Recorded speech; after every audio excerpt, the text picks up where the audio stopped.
AB जानकारी educational YouTube channel में पुनः आपका एक बार फिर स्वागत है। और आज के इस वीडियो का टॉपिक है वह बिहार डीएलएड के फर्स्ट ईयर के फर्स्ट पेपर के क्वेश्चन से संबंधित हैं। जैसा कि आपको जानकारी होगा कि बिहार के फर्स्ट ईयर के डीएलएड के परीक्षा होने वाली है। ऐसी परिस्थिति में ये जानना ज़रूरी है कि फर्स्ट ईयर की जो परीक्षा होने वाली है उसमें प्रश्न कैसे पूछे जाते हैं, उसके प्रश्न पत्र कैसे होते हैं। तो अगर ये सब जानना चाहते हैं तो आप इस वीडियो को ध्यानपूर्वक सुनिए कि इसमें कैसे कैसे प्रश्न दिए गए हैं। तो यही देखिए आपके सामने जो अभी दिखाई दे रहा है स्क्रीन पर, वहीं आपका बिहार डीएलएड फर्स्ट ईयर के फर्स्ट पेपर है, जिसका नाम है समाज शिक्षा और पठचर्या की समझ। तो जो पेपर आपको मिलेगा एग्जामिनेशन हॉल में, उस टोटल ये जो पेपर है फर्स्ट पेपर, जिसे हम लोग कोड F1 बोलते हैं, वह 100 नंबर का होता है पेपर और 30 नंबर का असाइनमेंट होता है, 70 नंबर का आपका ये थ्योरी है, जैसा कि स्क्रीन पर आप देख रहे हैं। तो सबसे ऊपर लिखा हुआ है सब्जेक्ट कोड F1 और उसके नीचे लिखा हुआ है डीएलएड फेस टू फेस प्रथम वर्ष परीक्षा 2019, यानी कि जिसका 2019-21 सेशन है उसी का यह परीक्षा का ये प्रश्न पत्र है, जिसके माध्यम से हम आपको बता रहे हैं। और देखिए अंग्रेजी में भी लिखा हुआ है DElEd face to face first year examination 2019। उसके बाद विषय का नाम लिखा हुआ है समाज शिक्षा और पठचर्या की समझ, और उसी का अंग्रेजी में लिखा हुआ है understanding society education and curriculum. उसके बाद देखिए लिखा हुआ है कुल प्रश्नों की संख्या 11 होगी जो आप डीएलएड फर्स्ट ईयर की परीक्षा देने वाले हैं, और उसमें पहला पेपर के जो है कुल प्रश्नों की संख्या 11 होगी, और उसी को अंग्रेजी में लिखा हुआ है टोटल नंबर ऑफ क्वेश्चन 11। समय देखिए लेफ्ट साइड में देखिए दिया हुआ है 3 घंटे, और देखिए राइट साइड में लिखा हुआ है कुल मुद्रित पृष्ठों की संख्या 4 होगी, total number of printed page 4। और देखिए यहाँ लिखा हुआ है पूर्णांक 70, यानी कि फुल मार्क्स 70। तो इस प्रकार आप समझ गए हों कि बिहार में डीएलएड की जो है प्रथम वर्ष की जो है फर्स्ट पेपर है, जिसका कोड F1 है, वो 70 नंबर का उसका थ्योरी होगा। अब आप देखिए कि क्या क्या इसमें लिखा हुआ है कि परीक्षार्थियों के लिए निर्देश। ये क्वेश्चन पेपर आपको देखना बहुत ज़रूरी है, क्योंकि इसी के माध्यम से आप समझ सकते हैं कि परीक्षा हॉल में कैसे प्रश्न आएंगे। तो लिखा हुआ है परीक्षार्थियों के लिए निर्देश, और उसको ही लिखा हुआ है इंस्ट्रक्शन फॉर द कैंडिडेट्स। और पहला है परीक्षार्थी यथासंभव अपने शब्दों में ही उत्तर दें। दूसरा है यह प्रश्न पत्र 2 खंडों में होगा, खंड क और खंड ख। तो इस प्रकार समझ गए होंगे कि जो आपके परीक्षा होने वाले हैं उसके क्वेश्चन जो है 2 खंडों में होगा। एक खंड होगा क और दूसरा का नाम होगा ख। उसी को अंग्रेजी में लिखा हुआ है खंड ए और खंड बी। तो क्या क्या इसमें नियम है, तो 3 नंबर में लिखा हुआ है सभी प्रश्न अनिवार्य होंगे, जो भी प्रश्न दिया हुआ है अनिवार्य है। और 4 नंबर में दिया है खंड क में विकल्प के साथ 6 प्रश्न दिए गए हैं। खंड क में जो होगा, खंड क में विकल्प के साथ 6 प्रश्न दिए गए हैं, जिनमें से प्रत्येक प्रश्न का उत्तर 75 से 100 शब्दों में देना है। अब प्रत्येक प्रश्न 5 अंक के हैं। तो यहाँ पर स्पष्ट हो गया कि खंड क में विकल्प के साथ 6 को प्रश्न दिए हैं, लेकिन 6 प्रश्न को लिखना नहीं है, लिखना है आपको ओनली 5 ही प्रश्न का। और उसका ये भी लिखा हुआ है कि उत्तर जो है 75 से 100 शब्दों में आपको देना है। तो क्लियर हो गया कि आपका जो परीक्षा होने वाला है बिहार डीएलएड फर्स्ट ईयर के फर्स्ट पेपर की परीक्षा जो है उसके क्वेश्चन 2 खंड में होगा, खंड क और खंड ख। और खंड अ में जो है 6 प्रश्न दिए रहेंगे, और जिसमें से लिखा हुआ है कि उसका उत्तर जो है 75 से 100 शब्दों में देना है, और प्रत्येक प्रश्न जो है 5 अंकों का होगा। आगे लिखा हुआ है खंड ख में कुल 5 प्रश्न है, किसी 4 प्रश्नों का उत्तर 200 से 250 शब्दों में देना है। तो देखिए यहाँ अंतर दिखाई क्या क्या दे रहा है कि खंड क में विकल्प के साथ 6 प्रश्न दिए हैं, जिनमें से प्रत्येक प्रश्न का उत्तर 75 शब्दों में देना है। खंड क में 6 प्रश्न होंगे, जिसमें से प्रत्येक प्रश्नों का जवाब देना है और उसको 75 से 100 शब्दों में जवाब देना है, और प्रत्येक प्रश्न पर 5 अंक हैं। तो इस प्रकार 6 प्रश्नों का जो है 5-5 अंक मिलेंगे, तो टोटल हो जाएगा आपका 6×5 30 अंक, यानी कि खंड अ जो है 30 अंक का होगा। वहीं यहाँ देखिए कह रहा है खंड ख में, जो कि 5 नंबर पर है, यहाँ लिखा हुआ है कि खंड ख में कुल 5 प्रश्न है, किसी 4 ही प्रश्न का उत्तर देना है, और वो भी 200 से 250 शब्दों में देना है, जिसके लिए 10 अंक तो यहाँ स्पष्ट हो गया कि 10 अंक मतलब कि 10 चौके 40, 4 प्रश्नों को देना है और 10-10 अंक का है, तो 10 चौके आपका 40 हो गया। तो खंड क हो गया आपका 30 नंबर का और खंड ख हो गया 40 नंबर का। इस प्रकार टोटल जो है आपका 70 नंबर के प्रश्न जो है आपको पूछे जाएंगे। तो अब क्लियर हो गया होगा आपको। अगर एक बार में समझ में नहीं आ रहा है तो 2 बार जो है आप इसको समझ लीजिए, 2 बार वीडियो को देख लीजिए तो आसानी से समझ में आ जाएगा। अब आगे चलते हैं। लिखा हुआ है 6 नंबर पर कि किसी प्रकार के इलेक्ट्रॉनिक उपकरण का प्रयोग पूर्णतः क्या है, वर्जित है। और उसके बाद देखिए दूसरा पेज आ गया तो इसमें स्पष्ट रूप से लिखा हुआ है खंड अ, उसी को लिखा हुआ है सेक्शन ए और लिखा हुआ है प्रत्येक प्रश्न का उत्तर देना अनिवार्य है। पहला क्वेश्चन है बच्चों के सामाजिकरण में उनके माता पिता की भूमिका महत्वपूर्ण है, स्पष्ट करें। या फिर और लिखा हुआ है प्रमुख बाल अधिकारों के बारे में चर्चा कीजिए, प्रमुख बाल अधिकारों के बारे में चर्चा कीजिए।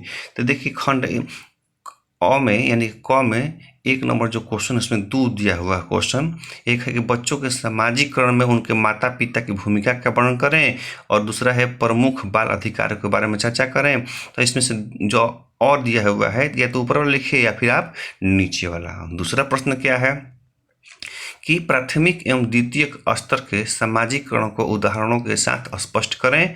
चाहे आप और दिया हुआ है बच्चों के सामाजिकरण में उनके परिवेश और पड़ोस की भूमिका को समझाएं।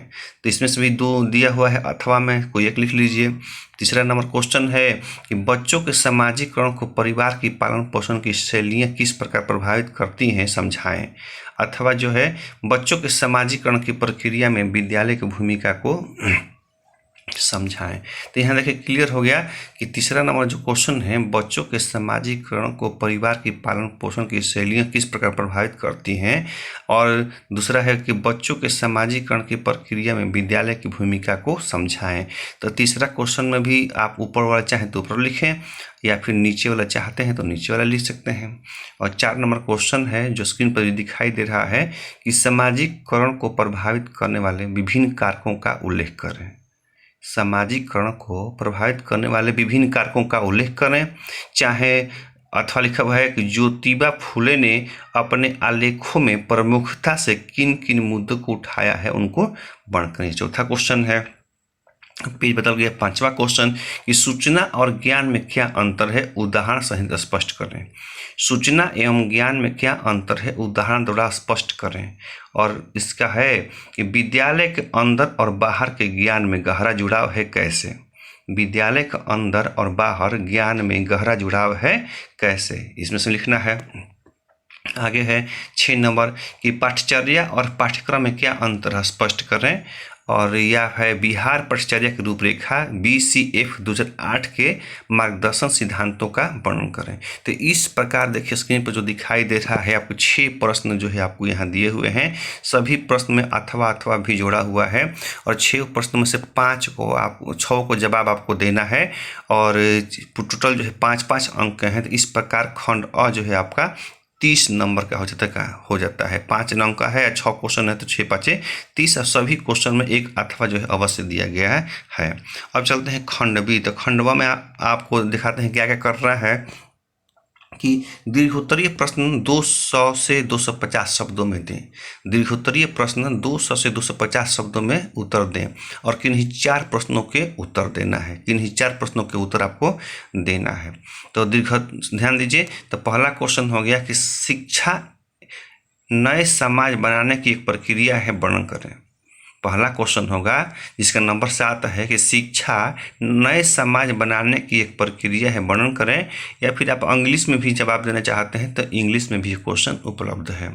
इसके बाद 8 नंबर क्वेश्चन है कि विद्यालय में बच्चों के सामाजिकरण की प्रक्रिया में उनके शिक्षकों की भूमिका का उदाहरण सहित वर्णन करें। और 8 नंबर के बाद देखिए अगला पेज आ जाएगा आपका 9 नंबर है कि शिक्षा पुस्तक के माध्यम से कवि गुरु रविंद्रनाथ टैगोर ने कैसी विशेषता वाली शिक्षा की कल्पना की है, वर्तमान संदर्भ में उसकी प्रासंगिकता पर विचार करें। और 10वां नंबर क्वेश्चन है आज के प्रतियोगी समय में उच्च अंक लाने के लिए दबाव को आप किस तरीके से समझते हैं, यह किस प्रकार से बालक पर मानसिक दबाव बनाते हैं। आज के प्रतियोगी समय में उच्च अंक लाने के लिए दबाव को आप किस तरीके से समझते हैं या किस प्रकार से बालक पर मानसिक दबाव डालते हैं। 10वां नंबर क्वेश्चन है। और 11 नंबर क्वेश्चन है कि इन्हीं दो पर टिप्पणी लिखें। तो इसमें है कि जे कृष्णमूर्ति, ख है राष्ट्रीय पटचर्या की रूपरेखा NCF 2005 के मार्गदर्शक सिद्धांत, और ग है मारिया मोंटेसरी। यह 3 दिया हुआ है क ख ग, इसमें से 2 ही का जवाब आपका देना है। यह होगा 11 नंबर क्वेश्चन। और 11 नंबर के बाद तो हो गया आपका, उसमें से खंड क में 6 क्वेश्चन है और खंड ख में 5 क्वेश्चन है। तो इस प्रकार टोटल क्वेश्चनों की संख्या 11 हो गई। और खंड क में 6 में से 6 क्वेश्चन का जवाब आपको देना है, जिसका 5-5 अंक है, तो हो जाएगा 6×5 30 अंक। और खंड ख में 5 दिया हुआ है, तो 4 ही क्वेश्चन का दिया हुआ जवाब आपको देना है। तो इस प्रकार जो है 10 चौके 40 अंक। तो इस प्रकार टोटल जो है फर्स्ट क में होगा 30 और ख में 40, पूरे जो है 70 अंक के आपके प्रश्न यहाँ हो गए। और अब इसकी कुछ समस्या आपको आ रही है तो थोड़ा सा आप हमारे व्हाट्सएप नंबर 7033746030 पर आप हमारे व्हाट्सएप पर कमेंट करके इसकी तैयारी से संबंधित जो है प्रश्न पूछ सकते हैं। निःशुल्क है। या फिर ये दिखाई अभी नहीं दे रहा है तो आप इसको क्वालिटी बढ़ाकर आप इसको देख सकते हैं। या फिर एक बात और करना चाहते हैं कि स्वयं आप इसको पढ़ना चाहते हैं तो आप हमारा वेबसाइट है www.abjanकारी.in, वहाँ इसको ओपन करें, जिसका डिस्क्रिप्शन में इसका लिंक दिया हुआ है। वहाँ पे जाके आप इसको पढ़ सकते हैं आसानी से, कोई इसी प्रकार की समस्या नहीं आएगी। वहाँ पढ़ के आप अपने में लोड कर सकते हैं। या फिर आप टेलीग्राम पर हमारा जाइएगा तो वहाँ पे अपलोड किया गया है, जिसका हमारा नाम है AB जानकारी। टेलीग्राम पर जाकर AB जानकारी सर्च कीजिएगा, डिस्क्रिप्शन में भी इसका लिंक दिया हुआ है। वहाँ पे सभी क्वेश्चन जो है अपलोड किया गया है, वहाँ से आप इसको अपलोड कर सकते हैं, देख सकते हैं। तीसरे के साथ इस हम वीडियो का समापन कर रहे हैं और पूरे क्वेश्चन आपको बताते हैं कि F1, F2, F3, F4, F5 पूरे क्वेश्चन जो है वीडियो के माध्यम से हम आपको अपलोड करते जा रहे हैं। और वहां पे आप स्वयं जाकर इसको देख सकते हैं, समझ सकते हैं। और किसी प्रकार की समस्या आए तो आप हमारे व्हाट्सएप नंबर 7033746030 पर कमेंट करके आप उसको अपनी समस्याओं का समाधान कर सकते हैं। पूर्णतः निःशुल्क है। तो इस परीक्षा में आपको अच्छे अंक आए, इसी शुभकामना के साथ इस वीडियो का समापन कर रहे हैं। अगले वीडियो में एक नई जानकारी लेकर आएंगे। तब तक के लिए जय हिंद, जय भारत।